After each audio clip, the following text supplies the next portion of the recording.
Mission चढ़ती कला।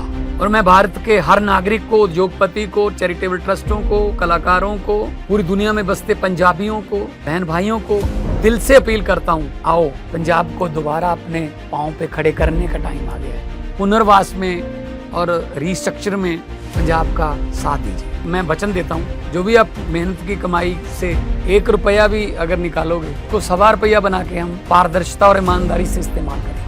और जानकारी चाहिए तो rangla.punjab.gov.in ये वेबसाइट पे जा सकते हैं, सब कुछ डिटेल मिल जाएगा। आओ मिलकर हाथ से हाथ जोड़ के एक ऐसा पुण्य उसमें योगदान डालें और बता दें दुनिया को कि पंजाब किसी भी संकट के सामने हारता नहीं है। The Asia Cup 2025 ended with India crowded champions after a 5-wicket win over Pakistan in the final in Dubai. But what should have been a routine sporting triumph quickly escalated into a political flashpoint, underscoring how cricket between India and Pakistan is never just a game. From boycott calls at homes to provocative gestures on the field and a trophy presentation standoff, the tournament became a reflection of larger geopolitical tensions. Opposition at home. Why was India playing Pakistan? Now, in the run-up to the Asia Cup, the debate in India centered not only on the team's prospects, but on the morality of playing Pakistan. Barely months earlier, the Pahalgam terror attack has reignited public anger, making sporting engagement with Islamabad politically sensitive. Opposition parties accuse the government of sending mixed signals, calling for Pakistan's isolation while permitting cricket. Former Indian cricketer Harbhajan Singh added fuel to the debate, saying, "The nation also always comes first. We can't skip playing one cricket match." The criticism was mirrored on social media, where boycott hashtags trended. As the stadiums in Dubai empty seats told the story, India-Pakistan matches, usually guaranteed sellouts, were not at full capacity. Even IPL franchisee Punjab Kings subtly joined in avoiding Pakistan's name in promotional material. The public sentiment was clear. Cricket with Pakistan required justification, not celebration. India's clarification: why a walkover was not an option. Faced with mounting criticism, the Indian government moved to clarify its stance. The Ministry of Youth Affairs and Sports issued guidelines distinguishing between bilateral and multilateral cricket. The policy was blunt: no bilateral cricket with Pakistan on Pakistan's soil. At the same time, India said it would not boycott multilateral events. India teams will participate in international tournaments that include Pakistan, but there will be no bilateral tours or series, the ministry stated. This meant that walking away from the Asia Cup was never on the cards. India would not legitimate Pakistan with bilateral ties, but would also not concede ground in international competitions. Group stage, the handshake that never happened. The opening clash between India and Pakistan set the tone. All the tours, Indian captain Surya Kumar Yadav refused to shake hands with Pakistan's Salman Ali Agha.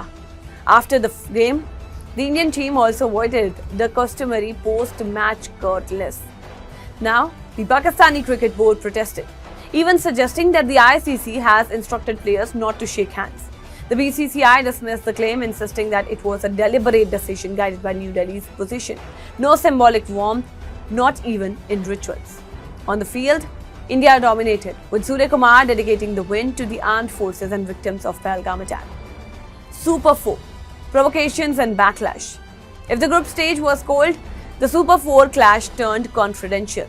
Pakistan's Haris Khof celebrated a dismissal with a plain drowning gesture, a gig that India's Operation Sindoor, Battle Sahibzada, Farhan celebrated a half century by mimicking gunfire, drawing outrage. The ICC handed Rauf a fine and warned Farhan, while India's captain was separately fined for his politically charged dedication in the earlier match. The tension spilled over into Pakistani media. A television panel shocking discussion, opening fire in the stadium to end the match, a remark that caused uproar and further fueled Indian anger. Final in Dubai. Anthem, gestures and a trophy standoff.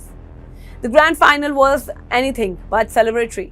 First, the traditional trophy photo op was cancelled after Surya Kumar declined to pose with Pakistan's captain and ACC chairman Mohsin Naqvi. Then, during India's national anthem, cameras caught Shaheen Afridi and Horace Roth chatting, a moment that went viral. On the field, Jasprit Bumrah responded with his own gesture, mimicking a plane crash after dismissing Roth. Then, the real flashpoint comes after India's victory. The team refused to accept the Asia Cup from Naqvi, citing his anti-India stance and role in pushing ICC charges against Surya Kumar. With India standing firm, the representation ceremony collapsed. The trophy was carried away by ICC staff, leaving broadcasters embarrassed. BCCI later confirmed it expanded the trophy and medals to be delivered separately. Prime Minister Narendra Modi's post-match message captured the national mood. Hashtag Operation Sindoor on the game's field. Outcome is the same. India wins. Cricket as a geopolitical chessboard. From boycott debates at home to hostile gestures on the field and a trophy refusal. The Asia Cup 2025 showed once again that India-Pakistan cricket is never just sport. Every ball bowled carried political weight. Every gesture carried symbolic meaning. For India, the tournament became a platform to assert both sporting dominance and political resolve. For Pakistan, it ended in defeat, on the scoreboard and in the battle of perception. The Asia Cup 2025 was not just about runs and wickets. It was a geopolitical chessboard, and this time, India controlled the game from the first move to the last. That's all for now on The Sixth Explainer. Stay tuned to The Savera, download the app and follow us on various social media platforms.